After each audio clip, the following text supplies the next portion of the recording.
disampaikan oleh Syekh Al-Albani. Pelajaran yang dapat kita ambil adalah yang pertama, sangat berbahaya dan rugi dunia akhirat jika sengaja menunda atau membayar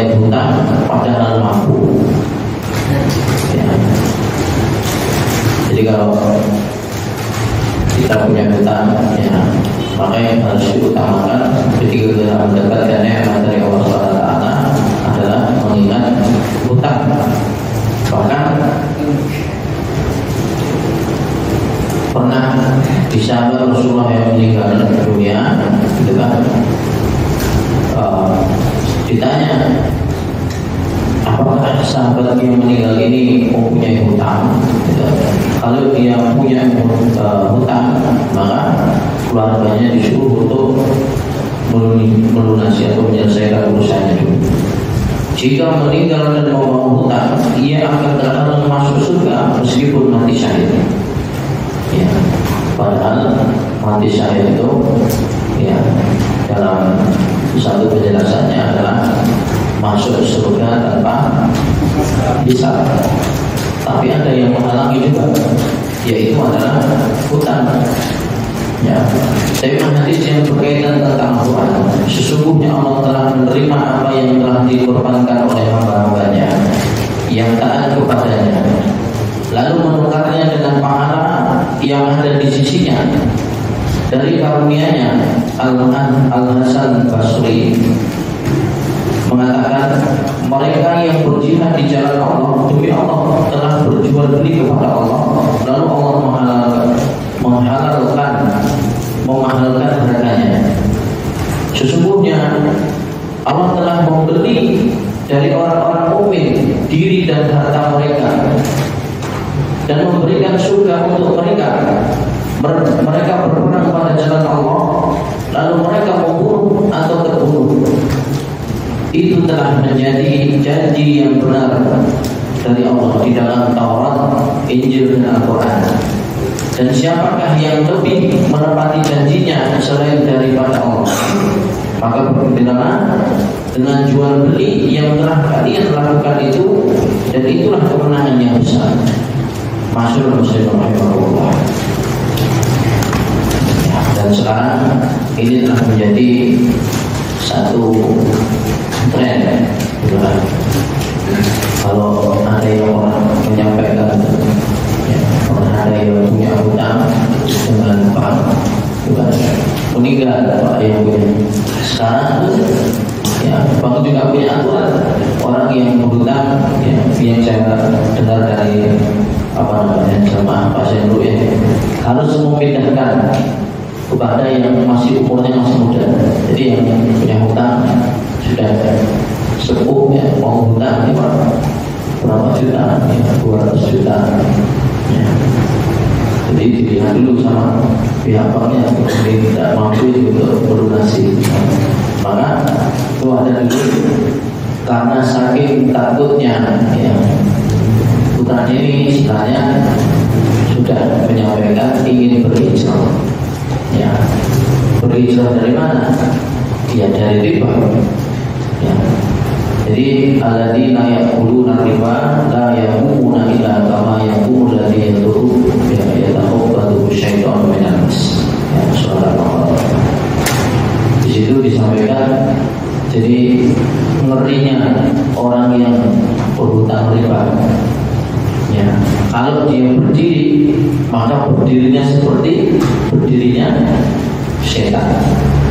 Ya, bingung, ya. Yang menjadi bunga nanti lebih besar daripada pasarnya yang utamanya. Ya, kalau seandainya dia ingin melunasi, ya, maka sebetulnya ada satu kisah luar biasa dari sahabat saya. Ya, kisah nyata dari sahabat saya asli, ya, dari perjalanan hidupnya. Dia adalah seorang pekerja di salah satu bank swasta. Tentunya tidak terlepas dari apa yang namanya riba. Ya, beliau cerita dengan saya, kalau saya sehari ini mau beli apa misalnya, itu pasti selalu ketukar karena yang berada di lapangan. Itu awalnya bukan teman, ya, cuman karena beliau sering konsultasi tentang itu, ya, jadi pekerja bank, jadi di jalan bank biasanya penagih hutang ke rumah ke kampung-kampung, ya, kalau diberikan hutang, ya, cepat cairnya, ya, misalnya dia berhutang 1 juta. Ini contoh kecilnya, ini uang kecil. Ya. Hutangnya 1 juta, nanti orang yang terima hutang itu jumlahnya tidak 1 juta, walaupun hutangnya jumlahnya 1 juta. Ya, yang terima berapa? Sekitar 800.000 kalau tidak salah, 850 kalau tidak salah saat cair. Tapi dia punya tanggungan hutangnya sebesar 1 juta di tulisannya itu. Ya, saat mengembalikan, ini kejam sekali. Saat mengembalikan, dia mengembalikan 1.300.000. Nah, ribanya sudah berapa itu? Ya, luar biasa. Itu kecil. Coba kalau 50 juta, coba kalau sampai 100 juta, coba kalau sampai 200 juta, bahkan di atas itu. Ya, mencekik sekali. Ya, bahkan lebih kejam dari BRI. Jadi mungkin ya rekan-rekan ya saat ini, maka saat itu beliau menyampaikan ke saya, wah hidup saya ini kok semakin hari semakin susah kok. Kalau sebenarnya saya nyari uang ini mudah, tapi kenapa hidup saya ini sumpah? Ya, contoh kecil ya, dia habis pulang kerja putar-putar itu kan bawa uang banyak Pak, ya, bawa uang banyak. Mungkin pulang bisa aja dia beli dengan itu ya, atau ribanya tadi bisa dibeli. Lalu kemudian setelah beberapa hari dia punya anak 2 ya, yang besar sama yang kecil ya, TK sama umur 4 tahun kalau tidak 3 tahun. Setiap hari berlalu begitu ya, yang besar opnam sembuh, yang kecil gantian yang sakit opnam begitu ya. Selang beberapa waktu gantian istrinya, seperti itu terus. Dan dia selalu cerita, saya alhamdulillah tidak sakit Pak, tapi saya diuji dengan 3 orang. Awal-awalnya dia sudah capek dengan kejadian ini. Ternyata setelah saya sampaikan ya, seperti ini dosanya seperti ini ya, alhamdulillah beliau mau datang melonggarkan waktu. Jadi masih posisi kerja itu sore datang ke pondok ya. Saya ingin dipahamkan tentang riba ya. Akhirnya saya bedah itu riba. Saya sampai berarti apa yang selama ini saya pakai ya, termasuk baju saya, termasuk motor saya, termasuk kendaraan mobil saya, ini termasuk riba. Iya, itu termasuk riba. Tapi jangan harus sabar dulu. Pertama harus diniatkan dengan kuat. Ya, ini karena beliau cerita saya ingin meninggalkan riba. Ya ingat, tidak semudah ya kita berlepas ya, itu ada teman kita terus berpindah dari riba itu tidak semudah itu. Harus pelan-pelan betul ya, harus dengan teknik. Yang pertama yang saya sampaikan, saya tidak harus mengajukan, jangan harus keluar dari pekerjaan ya, cari ya betul catat dulu yang pertama ya, dengan meminimalisir ya, jangan hanya menerima gaji ya pokoknya, jangan menerima yang lebihnya. Kadang-kadang di hari itu kan biasanya ada uang transport yang berapa 50.000 untuk beli bensin dan yang lain-lain, makan dan yang lain-lain ya. Lalu kemudian dalam perjalanannya tidak setengah ya, beliau sholat ya, beliau dan keluarganya sholat, tetapi tidak pernah mendapatkan pulang dari kerja itu kalau tidak anaknya, istrinya masalah. Artinya panas, pokoknya kondisi keluarga itu ya hampir gimana ya, tidak harmonis. Misalnya tidak harmonis, nanti anaknya mungkin sakit ya, belum lagi punya pulang dengan tetangganya ya, istrinya pun begitu terus tiap hari capek dulu, nggak ada ketenangan. Padahal dia sampai saya sholat Pak ya. Dan sholatnya juga 5 waktu, walaupun mungkin kadang-kadang siang zuhur jam 1, asar jam 5 ya, tapi yang mengakui saya masih sholat ya, alhamdulillah kalau begitu ya. Lalu kemudian disampaikan, lalu gimana ini kelanjutannya ya, akhirnya pelan-pelan saya catat ya, berapa hutang yang saya panjang minta. Ternyata riba itu tidak hanya satu pintu, ya dari sana. Itu kalau di total waktu itu sekitar 30 juta. 30 juta.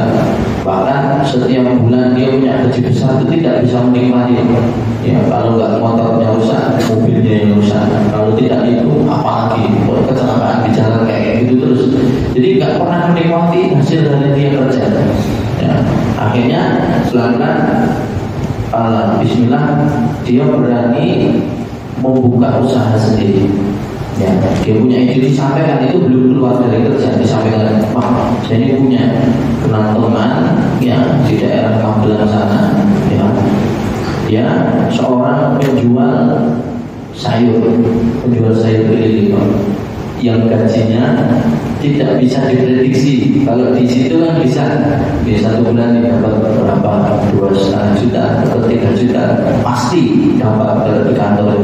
Tapi saya sampaikan, jangan siap dengan kondisi yang akan dengan siap. Bismillah, ya. Bismillah. Hanya pelan-pelan, ya. Dia posisi masih kerja, ya lubuk dia bikin rombong sayur itu. Ya, saya perjualan beliau itu gigit sekali.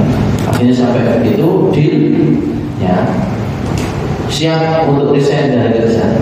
Ya, dia kerja sayur, Pak. Biasanya itu kan tukang sayur itu keliling pagi, ya. Pokoknya habis subuh itu sudah ready semua, ya. Sampai rata-rata ya jam 8, jam 9 sudah selesai. Dan bangunnya ternyata di tengah malam, ya sampai ya bilang ke saya, Pak, ini saya harus ngambil sayur kemana? Pernah sekali, Pak, saya temani beliau, ya karena sudah dekat sekali dengan saya.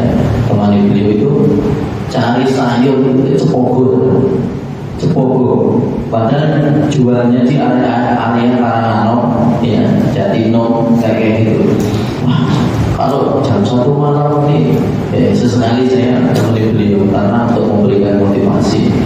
Ya, kita naik mobil, ya ke Cepogo sekalian beli yang banyak. Akhirnya juga keluhannya apa? Rata-rata jam 8, 9 pagi itu pulang. Sampai habis zuhur pernah tidak ada yang beli. Sampai habis zuhur jualan sayurnya tidak pernah tidak terjual sama sekali. Ya, kalau nggak kerupuknya saja. Dan kalau ada yang beli itu nawarnya luar biasa. Ternyata ibu-ibu itu ya gigi sekali. Ya, misalnya harganya itu 200 ya 2.500 beli kerupuk. Yang 500 nggak usah ya Pak. Pada 500 itu untungnya. Kalau cerita dengan saya itu sampai beliau itu malam itu nangis. Wah, begini Ustaz, ujian saya harus seperti ini. Bagaimana dengan keluarga saya? Alhamdulillah saya dengan teman-teman, ya saya berinisiatif di balik layar itu. Pokoknya kalau jenengan sudah niat, jenengan tidak boleh menyerah. Ya, setiap bulan, ya kalau jenengan tidak ada penghasilan, ini ada rekan-rekan yang memberikan istilahnya uang donasi untuk jenengan semangat untuk bertahun. Pokoknya jalannya terus kita support juga dari belakang, Pak. Ya tidak seberapa uangnya, cuman insya Allah untuk menopang keluarganya, ya selama hidup itu kan berkala tidak sebulan sekali. Kadang-kadang saya dapat satu pekan di kajian atau di mana pun yang menitipkan kisah ini, saya sampaikan langsung ke beliau. Ya, itu kalau tidak salah baru 2 bulan berjalan. Wah, ini kayaknya saya kalau harus jualan sayur, saya tidak kuat. Ya, akhirnya dia ikut sampai jadi ketek truk yang kirim-kirim barang di luar pulau, nanti naikkan barang, turunkan barang. Wah, luar biasa. Jadi sebegitu gigih beliau. Kami juga berdoakan, tapi setiap kadang-kadang beliau pulang 3 hari itu singgah ke pondok. Memang alhamdulillah saat ini sudah mulai ada uang sunnah. Akhirnya kami berinisiatif dengan teman-teman itu coba kita carikan tempat bekerja yang nyaman untuk beliau. akhirnya karena apa namanya istilahnya pengalaman beliau kerja itu di bank seperti itu, ya, akhirnya kita masukkan di BMT. Sampai saat ini di BMT, ya alhamdulillah beliau dapat binaan dari sana. Itu lama, kalau ditutup itu hampir 6 bulan beliau bilang ini, pondok bilang ini itu, ya sampai akhirnya dia masuk dan mulai ya.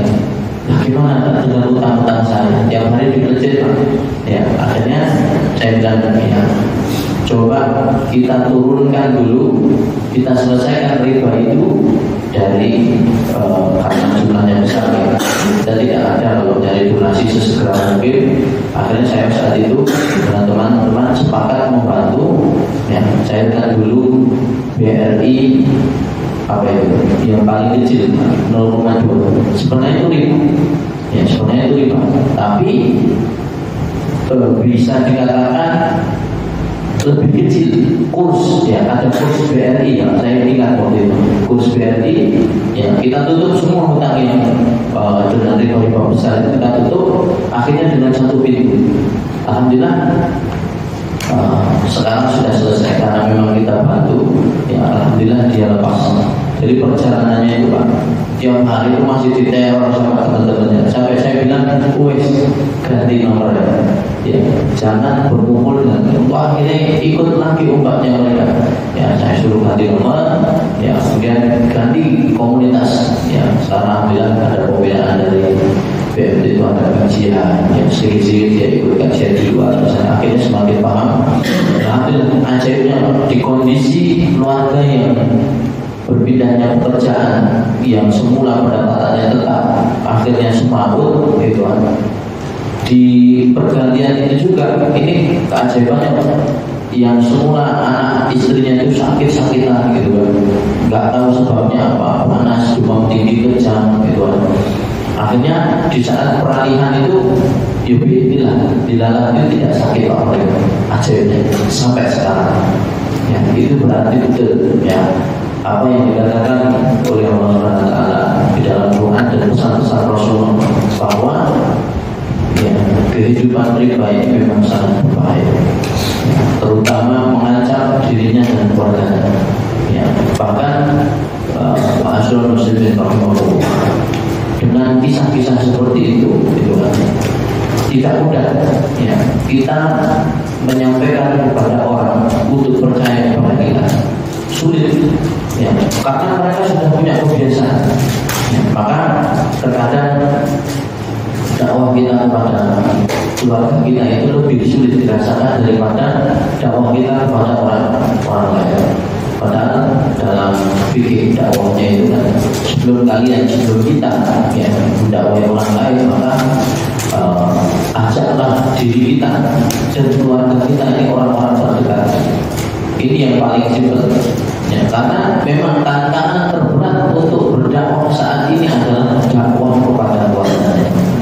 Ya, kita mondok ada kakak kita, ada adik kita, ada ibu kita, ada pak D kita, ada orang-orang terdekat kita yang melihat ini kok pak D tidak sholat, ini kok mungkin bahkan sampai orang tuanya, bahkan kakaknya, bahkan adiknya jauh dari jalan Allah SWT.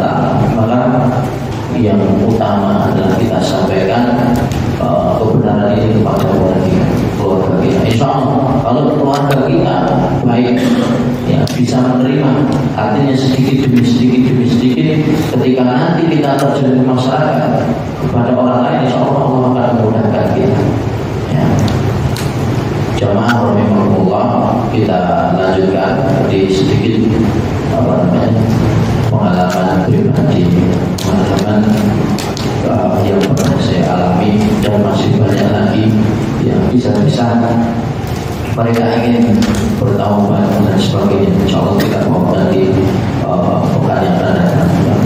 Kemarin ya, di kitab Minhajul Muslim dikarang oleh Syekh Abu Bakar Jabil Al-Jazairi ini tentang permasalahan tata cara tayamum ya. Ini bab terakhir yang akan kami ulang sebentar. Adapun tata cara tayamum yaitu mengucapkan basmalah sambil berniat mengerjakan ibadah dengan bertayamum. Kemudian menepuk kedua telapak tangan pada debu dan di permukaan tanah, pasir, batu kecil, tanah yang lembab dan seterusnya. Ya, jadi bisa di dinding, bisa di kursi, ya. Kalau dulu tidak disebutkan, yang di sana terdapat debu, ya. Intinya kita bisa perkirakan debu yang kita pakai ini adalah debu yang bersih, ya, atau suci. Boleh mengibaskan debu dari kedua telapak tangannya dengan ringan, ya. Dan ketika kita naik bus, gitu. Waktu itu memang betul Pak. Saya tanya, ketika naik bus gimana ini? Saya pernah ke Bogor, perjalanan dari Boyolali ke Bogor. Waktu itu pertama kali saya praktekkan ini. Saya masih ingat, ya, pantesan orang-orang di bus itu, ya, banyak orang yang tidak sholat. Memang bingung betul Pak. Ya, apalagi di sebelah kita ini orang yang tidak kita kenal, ya. Mungkin bahkan sampai merokok sulit, ya, nunggu Pak bilang saya itu sampai mau bilang, Pak, mohon maaf, saya mau sholat sebentar. Kadang-kadang kalau tidak diberitahu diajak ngobrol, ya, saya mau sholat sebentar, ya, biar tidak menyalahkan apa namanya, mungkin rokok atau yang lain, ya, sehingga mengganggu sholat kita. Waktu itu saya bertayamum, ya, menepuk kursi yang ada di depan saya, ya, karena isinya cuma 2 orang, ya, tepuk, ya. Masih sempat ditanya, masa enggak udah? Ya, karena memang air di belakang itu saya khawatir air yang ada di mana itu toilet bus, saya khawatir itu tidak suci mana. Ya, karena kan adanya cuma itu, banyak yang pakai itu satu bus satu malam. Ya, saya cuma melewati sholat maghrib isya sama subuh. Ya, maghrib isya itu saya sama, ya, sholat subuhnya sendirian, ya, belum nyampe juga. Ya, lalu kemudian dalam keterangan ini adalah boleh mengibaskan debu dari kedua telapak tangan.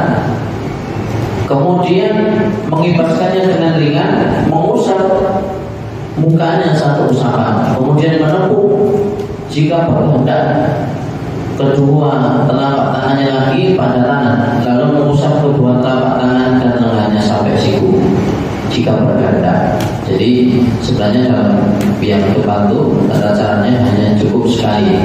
Ya, kalau dia mau mengulangnya lagi, ya, maka lebih sempurna. Dan jika hanya mengusap kedua telapak tangannya saja juga sudah cukup baginya.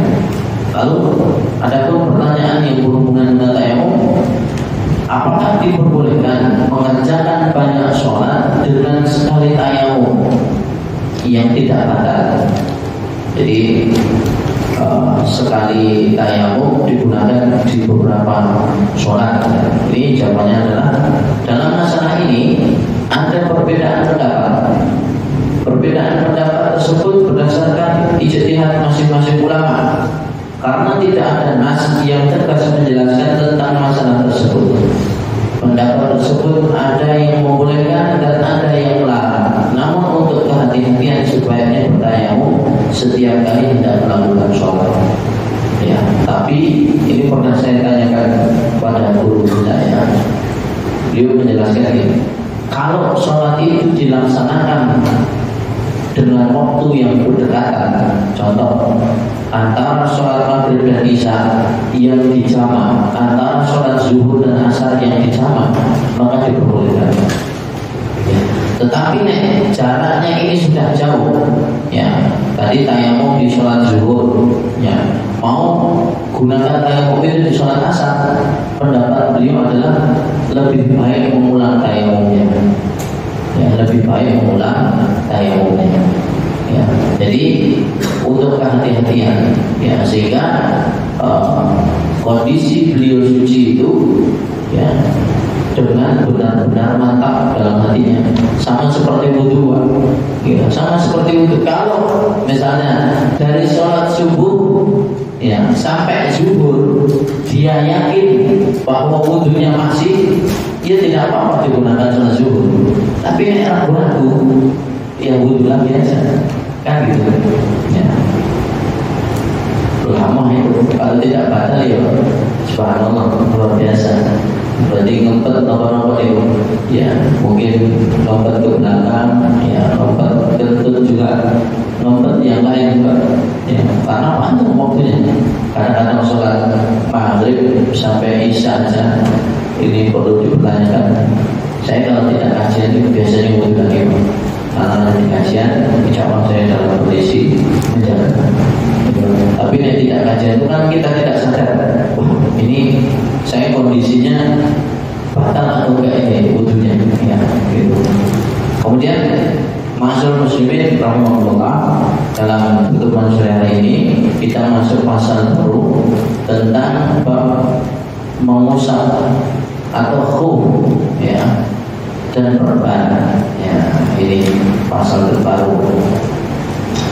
Khuf sendiri adalah, ya, terbuat bisa dari kaos kaki ataupun kulit, ya, bukan sepatu sebagaimana yang disebutkan oleh banyak orang. Ya, jadi ini agak ke khuf itu seperti sepatu perang, ya, tapi bukan sepatu pada umumnya itu, ya. Seperti yang di dalam contohnya itu dijelaskan apa namanya?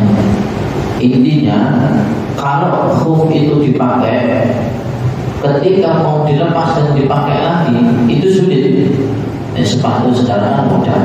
Ya, kalau yang disebutkan oleh guru saya waktu itu gimana bedanya antara sepatunya? Talinya itu dari ujung, ya, ini misalnya kaki dari ujung sini sampai atas, jadi ditali semua. Jadi kalau mau lepas itu sulit. Ya. PDL, ya, sepatu PDL, mungkin pas naik gunung itu bisa praktekkan khuf di sana. Ya, tetapi di sini disebutkan adanya tentang kaos kaki. Ya, nanti kita ulas di belakang bagaimana sih sebenarnya khuf itu, gitu. Persyariatan mengusap khuf dan yang semakna dengannya seperti kaos kaki, ya.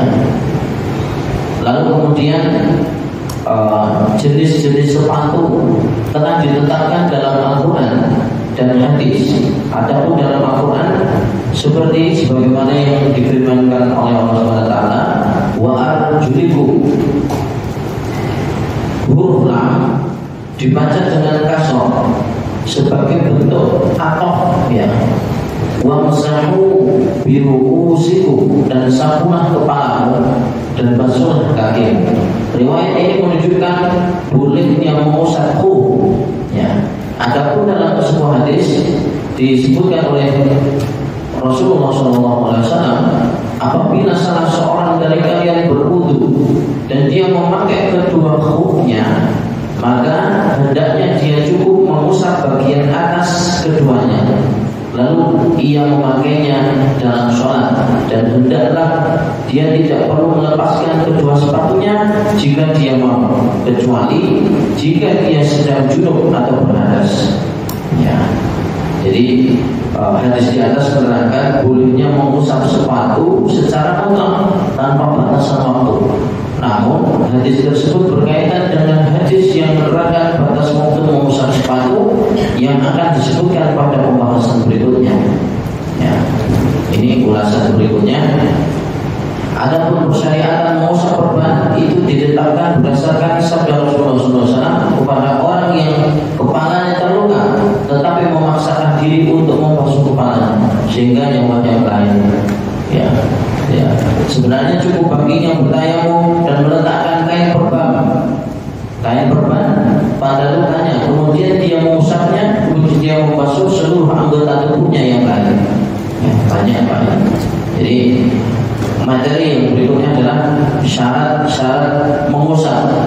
Ya, jadi nanti apa yang dipakai, kemudian dalam kondisi apa, gitu. Nanti kan disebutkan ada sepatu dan bermacam-macam sepatu, ada kaos kaki dan bagaimana kondisinya saat ia melakukan khuf. Ada beberapa syarat dalam mengusap kedua khuf dan yang semakna dengannya ditentukan dengan syarat-syarat. Yang pertama, memakai kedua khufnya dalam keadaan suci, ya, dalam keadaan sepatu, kaos kaki atau yang sejenisnya, dia sudah dalam keadaan bersuci. Berdasarkan sabda Rasulullah kepada Mughirah bin Syu'bah, ketika ia hendak melepaskan sepatu Nabi untuk membersihkan kedua kaki beliau, ketika beliau sedang berwudu, pada saat itu Rasulullah SAW bersabda, biarkan keduanya, karena aku mau memakai keduanya itu dalam keadaan suci. Jadi kalau kita memakai, ya diusahakan mungkin sedang di atas, ya, kayak hawa-hawa yang ingin berisi sepipan atau yang ingin diet dan seterusnya itu, ya ini mungkin berbahaya bagi orang-orang tertentu yang tidak kuat.